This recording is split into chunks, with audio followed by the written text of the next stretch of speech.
তার মানে বোঝা গেল আলেমদের দায়িত্ব শুধু মসজিদ মাদ্রাসা আর খানকা শরীফে নয়, আলেমদের দায়িত্ব হলো পুরো জমিনের নেতৃত্ব দেওয়া। আজকে আমরা আলেমেরা সেই দায়িত্ব থেকে দূরে সরে গেছি, আর জালেমেরা ইচ্ছা মতো চালাচ্ছে। কথা বল না গা।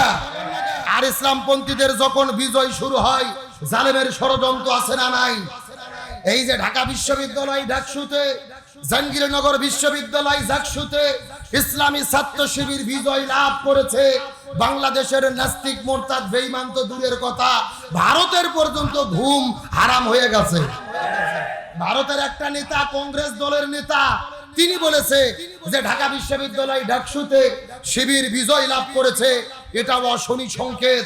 আমরা উদ্বেগ প্রকাশ করতেছি, আগামীতে ইসলামপন্থীরা ক্ষমতায় যেতে পারে, মৌলবাদের উত্থান ঘটতে পারে, বাংলাদেশ ইসলামপন্থীরা বিজয় লাভ করতে পারে। আমরা কংগ্রেস নেতা শশী থারুরকে বলতে চাই, নিজের চলকায় তেল দাও, বাংলাদেশকে নিয়ে তোমার মাথা ঘামাতে হবে না। বাংলাদেশে কারা রাষ্ট্র ক্ষমতায় যাবে, কারা হারবে, কারা জিতবে, এটা বাংলাদেশের মানুষ সিদ্ধান্ত নেবে। তোমাদের নাক গলানে আমাদের প্রয়োজন নেই। তুমি কংগ্রেস দলের নেতা, অথচ ভারতে 15 বছর ধরে প্রধানমন্ত্রী, গুজরাটের কসাই নরেন্দ্র মোদী, যিনি প্রতিদিন হাজার মুসলমানদের হত্যা করতেছে, হিন্দুত্ব শাসন ওই দেশের মধ্যে কায়েম করেছে। শশী থারুরকে বলতে চাই, যদি তোমার হ্যাডম থাকে, সাহস থাকে, নরেন্দ্র মোদীকে ক্ষমতার থেকে তাড়াইয়া দাও, বাংলাদেশকে নিয়ে তোমার নাক গলানোর কোনো প্রয়োজন নেই। তার কারণ আমরা জানি বাংলাদেশের 1 নম্বর শত্রু হলো আওয়ামী লীগ, আর 2 নম্বর শত্রু হলো ভারত। এই ভারতও কিন্তু আওয়ামী লীগকে দিয়ে 16 বছর স্বৈরাচার বাংলাদেশে টিকিয়ে রেখেছিল। সুতরাং ভারত বাংলাদেশে যার বিরোধিতা করবে, বাংলাদেশের মানুষ তার পক্ষে দাঁড়িয়ে যাবে। আমরা স্বাধীন হয়েছি, বিদেশের কোনো হস্তক্ষেপ তৌহিদি জনতা মেনে নেবে। ইসলামপন্থীদের বিজয় শুরু হয়েছে, এই বিজয়কে রুখে দেওয়া যাবে। যেই জাহাঙ্গীরনগর বিশ্ববিদ্যালয়ে আমাদের প্রিয় ভাইরা পরিচয় দিতে পারেনি, ইসলামী ছাত্র শিবির পরিচয় জানলে তাকে পিটিয়ে হত্যা করা হতো। যেই ক্যাম্পাসে একটা পাখিকে হত্যা করলে পাখির হত্যার জন্য বিচার করা হতো, অথচ একটা শিবির পরিচয়ে হত্যা করলে তার কোনো বিচার হতো না। শিবির মারা জায়েজ ছিল। আমাদের একটা প্রিয় ভাই ছাত্র শিবিরের ডায়েরি নিয়ে গিয়েছিল ক্যাম্পাসে, ওই ডায়েরি পাওয়ার কারণে কুপিয়ে কুপিয়ে ওই জালেমের বাচ্চারা হত্যা করেছিল। আল্লাহর কি খেলা, ওই জাহাঙ্গীরনগর বিশ্ববিদ্যালয়ে জাকসু নির্বাচনে 25টা পদের ভেতরে 21টা পদে ইসলামপন্থীরা বিজয় লাভ করেছে। জোরে বলেন আল্লাহু আকবার। আমরা বিশ্বাস করি বিজয় দেওয়ার মালিককে। আল্লাহর কোরআন বলেন, ইজা জাআ নাসরুল্লাহি ওয়াল ফাত। মনে রেখো, বিজয় এবং সাহায্য আল্লাহর পক্ষ থেকে আসে। ইসলামী ছাত্র শিবিরের ভাইদের ধন্যবাদ দেই, তারা বিজয়ী হয়েছে।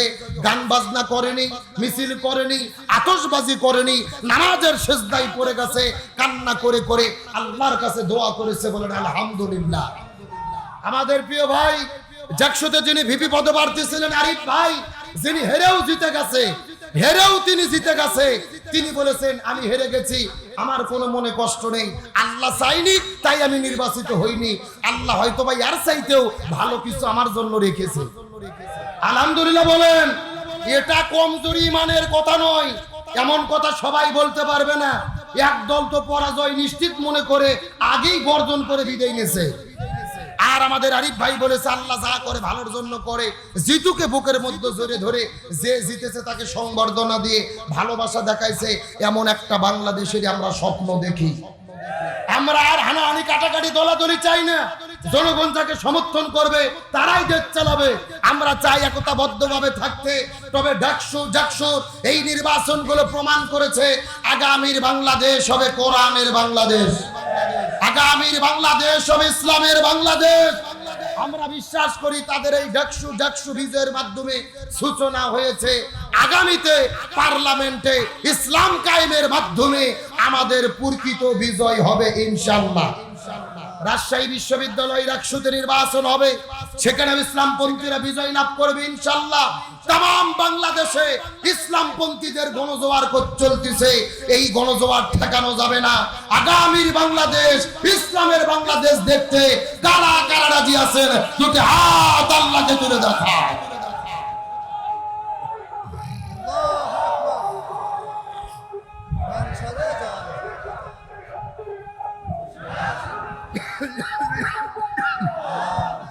আপনাদের কি কষ্ট হচ্ছে?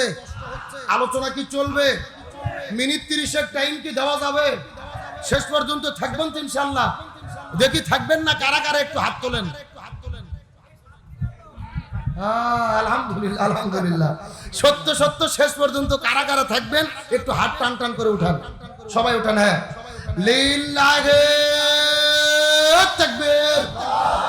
এ সাউন্ড হয়, হাত উঠান, দিকে উঠান। মুরব্বি মুরব্বি মুরব্বি হাত উঠান। হ্যাঁ, সবাই একটু গলা কাকার দাম তো দেখা। লিল্লাহি তাকবীর। আল কোরআনের আলো, আল হাদিসের আলো, দুনিয়ার মুসলিম, ইসলামের শত্রুরা, লিল্লাহি তাকবীর। আলহামদুলিল্লাহ বলেন। আপনারা সবাই কিন্তু হাত তুলে ওয়াদা করলেন শেষ পর্যন্ত থাকবেন। এখন না থাকে যদি উঠে চলে যান, কথা ভঙ্গ করা কিসের লক্ষণ? মুনাফিকের লক্ষণ। আপনাকে মুনাফিক হতে চান? মুনাফিক হতে চান কি চান না, এটা মোনাজাতের আগে বোঝা যাবে। জোরে বলেন, কিসের আগে? মোনাজাতের আগ পর্যন্ত লক্ষ্য করে দেখেন কারা কারা উঠে উঠে চলে যায়, মনে করবেন ওই গ্রুপের লোক। আল্লাহ তাআলা আমাদের শেষ পর্যন্ত থাকার তৌফিক দান করুক, বলেন আমিন। অনুরোধ করবো যারা দাঁড়িয়ে আছেন চতুর সাইডে একটু বসার চেষ্টা করেন।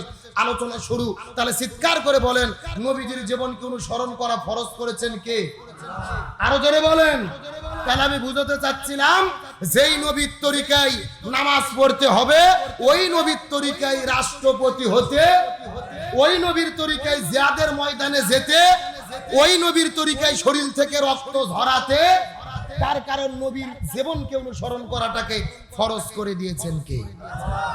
আমার প্রিয় বন্ধুগণ, মুসলমান ভাইরা গভীর মনোযোগ লক্ষ্য করুন। বাগদাদের কোনো কিচ্ছা কাহিনী বলার জন্য আপনাদের মধ্যে আসি নাই। যে কথাগুলো বলবো কোরআন থেকে রিলে করে বলার চেষ্টা করব। আল্লাহ নবীজির জীবনটাকে অনুসরণ করা কেন ফরজ করে দিলেন, আমি পুরো কোরআন গবেষণা করে দেখেছি। আল্লাহ তাআলা নবীজির জীবনকে অনুসরণ করাটাকে ফরজ করে দিয়েছেন। এর পেছনে প্রধানত কারণ হলো তিনটা। চিৎকার করে বলেন তো দেখি কয়টা? এই তিনটা কারণের মধ্যে প্রথম নাম্বার কারণটা কি? আল্লাহ তাআলা বলেন, লাকাদ কানা লাকুম ফি রাসূলিল্লাহি উসওয়াতুন হাসানাহ। আরো জোরে বলেন দেখি আল্লাহু আকবার। সূরা আযাব 21 নম্বর পারা 19 নম্বর পৃষ্ঠা 2 নম্বর লাইনে 25 নম্বর আয়াতে কারিমা তাফসীর ইবনে কাসিরের মধ্য থেকে বলতেছি। আল্লাহ তাআলা ডাকতে বলে, এ পৃথিবীর মানুষেরা ভালো করে বোঝার চেষ্টা করো। ব্যক্তি, পরিবার, সমাজ, রাষ্ট্র, রান্নাঘর থেকে শুরু করে সংসদ ভবন পর্যন্ত যদি তোমরা সফল হতে চাও, পুরো জীবনের ভেতরে আমি নবীর জীবনের মধ্যে রেখে দিয়েছি শ্রেষ্ঠ আদর্শ। নবীর জীবনের আদর্শটা মানতে হবে। নবী ব্যতীত অন্য কারো আদর্শ মানা যাবে। কিন্তু আমি আপনাদেরকে জিজ্ঞাসা করি, এ সাতক্ষীরার মুসলমান, এই বাংলাদেশের ভিতরে নবীকে বাদ দিয়ে অন্য কারো আদর্শ গ্রহণ করেছে, এই রকম লোক আমাদের দেশের মধ্যে আছে না নাই? কেউ বা বাবার আদর্শ গ্রহণ করেছে, কেউ বা স্বামীর আদর্শ গ্রহণ করেছে, কেউ বা চাচার আদর্শ গ্রহণ করেছে, কেউ বা কার্ল মার্ক্সের আদর্শ গ্রহণ করেছে, কেউ বা লেনিনের আদর্শ গ্রহণ করেছে, কেউ বা সক্রেটিসের আদর্শ গ্রহণ করেছে, কেউ বা প্লেটোর আদর্শ গ্রহণ করেছে। কিন্তু নবীকে বাদ দিয়ে বাবা, চাচা, দাদা, খালু, নানা ইত্যাদি ইত্যাদি মানুষের যদি আদর্শ গ্রহণ করা হয়, বিনে হিসেবে তাদেরকে যেতে হবে কোথায়? আরো জোরে বলেন। এ দলিল লক্ষ্য করে বোঝার চেষ্টা করেন। ইমাম বুখারী রাহমাতুল্লাহ আলাইহি বুখারী শরীফ লেখার আগে এই জমিনের মধ্যে একটা কিতাব লিখেছিলেন, যেই কিতাবের নাম হলো আল আদাবুল মুফরাদ। ওই কিতাবের মধ্যে তিনি একটা হাদিস বর্ণনা করেন। আমার নবী বর্ণনা করে বলেন, হাসরের ময়দানে আল্লাহ তাআলা 6 প্রকার মানুষদেরকে বিনে হিসেবে বিনে বিচারে জাহান্নামের মধ্যে দিবে। তার মধ্যে প্রথম নম্বর প্রকার হলো তারা যারা জমিনের ভেতরে নবীকে বাদ দিয়ে অন্য কারো আদর্শ গ্রহণ করবে। তাহলে নবীকে বাদ দিয়ে অন্য কারো আদর্শ গ্রহণ করলে যাওয়া লাগবে কোথায়? কিন্তু আমাদের মনের মধ্যে বড় কষ্ট। এই দুনিয়ার মধ্যে যদি আপনি শ্রেষ্ঠ বাবা হতে চান, আপনাকে নবীর তরিকায় হতে হবে। আপনি যদি শ্রেষ্ঠ নানা হতে চান, নবীর তরিকায় হতে হবে। আপনি যদি শ্রেষ্ঠ ব্যবসায়ী হতে চান, নবীর তরিকায় হতে হবে। আপনি যদি পৃথিবীর মধ্যে শ্রেষ্ঠ শিক্ষক হতে চান, নবীর তরিকায় হতে হবে। আবার আপনি যদি শ্রেষ্ঠ রাষ্ট্রপতি হতে চান, সেটাও আপনাকে নবীর তরিকায় হতে হবে। কিন্তু আমাদের জন্য বড় হতাশার বিষয় হলো, আমরা নবীর তরিকায় বাবা হতে চাই, নবীর তরিকায় নানা হতে চাই, নবীর তরিকায় ব্যবসায়ী হতে চাই, নবীর তরিকায় চাকরিজীবী হতে চাই, কিন্তু নবীর তরিকায় রাষ্ট্রপতি হতে চাই। এ গভীর মনোযোগ দিয়ে ভালো করে বোঝার চেষ্টা করবেন। আল্লাহ তাআলা নবীজিকে জমিনের মধ্যে নেতা করে প্রেরণ করেছেন। জোরে বলেন কি করে? আল্লাহ যেই কথাটি কোরআনের মধ্যে বলেছেন, ইয়াসিন ওয়াল কোরআনিল হাকীম, এই জায়গার মধ্যে ইয়া শব্দটি হলো হরফে নিদা, আর সিন মানে হলো সাইয়্যিদ। রাইসুল মুফাসসিরিন হযরত আব্দুল ইবনে আব্বাস, হযরত আব্দুল ইবনে মাসউদ রাদিয়াল্লাহু তাআলা আনহুমা বর্ণনা করে বলেন, আল্লাহ তাআলা নবীকে সাইয়্যিদ বলে ডাক দিয়েছেন। সাইয়্যিদ শব্দের অর্থ হলো নেতা। এই জায়গার মধ্যে সাইয়্যিদ অর্থ হলো 5টি। 1 নম্বর সাইয়্যিদুল বাশার, এই দুনিয়ায় আল্লাহ যত মানুষ সৃষ্টি করেছে সবগুলো মানুষের নেতা হলো আমাদের নবী। 2 নম্বর হলেন সাইয়্যিদুল আম্বিয়া, আল্লাহ দুনিয়ার মধ্যে যতগুলো নবী সৃষ্টি করেছে সবগুলো নবীদের নেতা হলেন আমাদের নবী। 3 নম্বর সাইয়্যিদুল মুরসালিন, আল্লাহ দুনিয়াতে যত রাসূল সৃষ্টি করেছে সবগুলো রাসূলের নেতা হলো আমাদের নবী। 4 নম্বর হলো সাইয়্যিদুল কাউনাইন, আল্লাহ তাআলা দোজান সৃষ্টি করেছে, দোজানের নেতা হলো আমাদের নবী। আর 5 নম্বর হলো সাইয়্যিদুল আলামিন, আল্লাহ যতগুলো জগৎ সৃষ্টি করেছে প্রত্যেকটা জগতের নেতা হলো আমাদের নবী। লিল্লাহি তাকবীর। আমাদের নবী সমস্ত মানুষের নেতা, সমস্ত নবীর নেতা, সমস্ত রাসূলের নেতা, দোজানের নেতা, বিশ্ব জগতের নেতা। ওই নবীকে নেতা মানার দরকার আছে না নাই? এখন আপনাদের মনের মধ্যে প্রশ্ন জাগতে পারে, হুজুর নবী তো দুনিয়াতে বাঁচে নাই, 1450 বছর আগে বিদায় নিয়ে চলে গেছে, এখন ওই নবীর আদর্শ আমরা কেমনে মানবো? এমন প্রশ্ন আছে না নাই? একেবারে সোজা কথা, নবীর সুন্নাত টুপি যেই নেতার মাথার মধ্যে আছে, নবীর সুন্নাত দাড়ি যেই নেতার মুখের মধ্যে আছে, নবীর দলের যে আদর্শ ছিল ওই আদর্শ যেই দলের ভেতরে আছে, ওই দলের নেতাকেই আপনার নেতা মানতে হবে। কথা ক্লিয়ার না ভেজাল আছে? আমার বন্ধুগণ, মুসলমান ভাইরা গভীর মনোযোগ লক্ষ্য করুন। ওই নবী কত চমৎকার করে হাদিস শরীফের মধ্যে বলেন, মান তাশাব্বাহা বিকওম ফাহুয়া মিনহুম, যার সঙ্গে যার মহব্বত তার সঙ্গে তার কিয়ামত। এই হাদিসের ব্যাখ্যায় মুহাদ্দিসগণ বলেন, এই দুনিয়ার ভিতরে যে যেই দল করবে ওই দলের সাথেই তার হাসর নাসর হবে। যে যেই দল করবে সেই দলের সাথেই তার হাসর। তার মানে আওয়ামী লীগের হাসর হবে আওয়ামী লীগের সাথে, বিএনপির হাসর হবে বিএনপির সাথে, চরমোনাই পীরের যারা মুরিদ হয়েছে এদের হাসর নাসর হবে চরমোনাইয়ের পীরের সাথে। আর যারা জামাত ইসলাম নামক দল করে এদের হাসর নাসর হবে জামাত ইসলামের সাথে।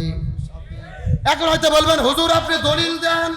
দলিল আল্লাহর কোরআন সূরা বনী ইসরাইল ৭১ নম্বর আয়াতের মধ্যে আল্লাহ কত চমৎকার করে বলেন, ইয়াউমা নাদউ কুল্লা উনাসিম বিইমামিহিম।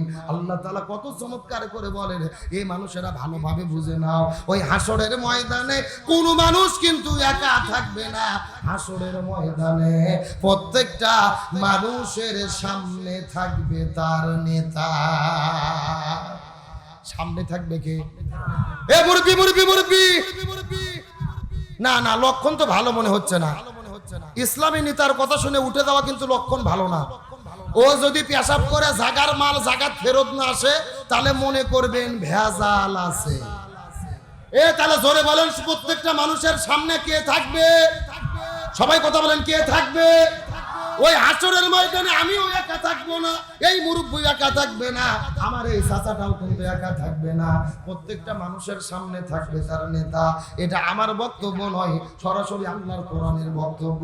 আগামীকাল বাড়িতে যাওয়ার পরে কোরআনটা খোলার পরে আপনারা দেখবেন সূরা বনী ইসরাইল ৭১ নম্বর আয়াতের মধ্যে আল্লাহ তাআলা কত চমৎকার করে বলেন, ইয়াউমা নাদউ কুল্লা উনাসিন বিইমামিহিম। ওই হাসরের ময়দানে প্রত্যেকটা মানুষকে ডাকা হবে তার নেতা সহকারে।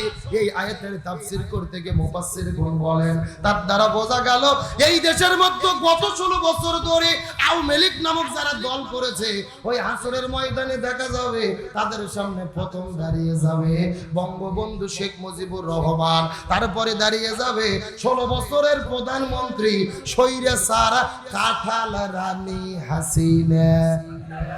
কথা বলেন, কথা বলেন।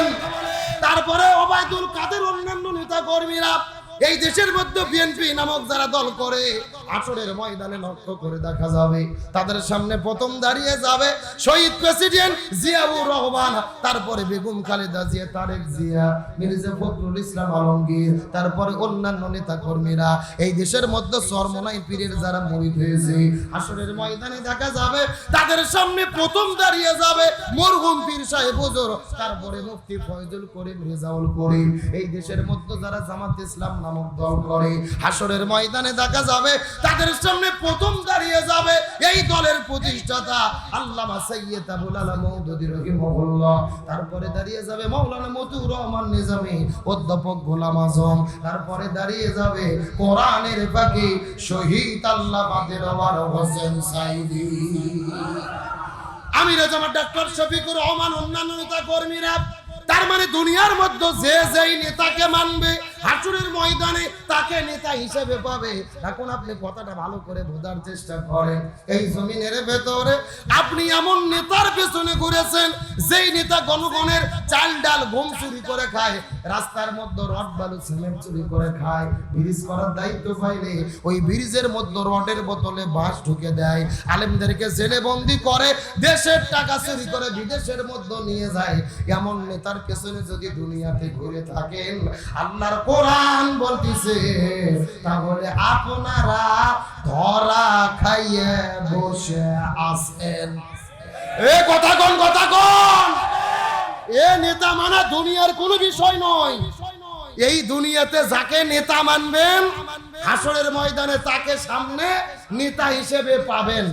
এখন দাড়ি টুপিওয়ালা ইসলামী দলের নেতাকে নেতা মানবেন, নাকি সুদখোর ঘুষখোর বাটপার সিটার বাটপার স্যান্ডেল ঘুম চুরিখোর দেশের টাকা চুরিখোর চাঁদাবাজ সেনজি স্ট্যান্ড বাস স্ট্যান্ড দখলকারীদের নেতা হিসেবে মানবেন? বাড়িতে যাওয়ার পরে শোয়ার পরে বউক নিয়ে চিন্তা করে ভালো করে বুঝবেন।